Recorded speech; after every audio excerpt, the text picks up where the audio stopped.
দুর্নীতি ও মাদককে দেশের শত্রু হিসেবে আখ্যায়িত করলেন স্বরাষ্ট্র উপদেষ্টা জাহাঙ্গীর আলম চৌধুরী।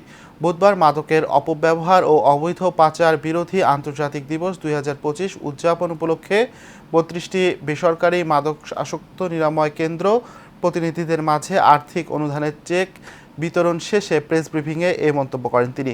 জানান, শুধুমাত্র মাদক নিরাময় কেন্দ্র করে সমস্যার সমাধান করা যাবে না, মাদক যেন বাইরে থেকে ঢুকতে না পারে সে ব্যাপারে সতর্ক থাকতে হবে। যেভাবেই হোক সমাজ থেকে মাদক উচ্ছেদ করতে হবে বলেও জানান স্বরাষ্ট্র উপদেষ্টা। আমাদের এই মাদক আমরা কিভাবে মাদক থেকে আমরা মুক্তি পেতে পারি এই সম্বন্ধে আপনারা সবাই একটু সচেতন করতে হবে। এই বিভিন্ন অনুষ্ঠান করে আমরা সবাই সচেতন যেমন করতেছি, কিন্তু আপনাদের হাত কিন্তু এর থেকে অনেক অনেক বেশি শক্তিশালী। আপনারা যদি একটু সক্রিয় হন, একটু এদিকে খেয়াল রাখেন, তবে আমাদের এই মাদক কিন্তু নিয়ন্ত্রণ করা সম্ভব।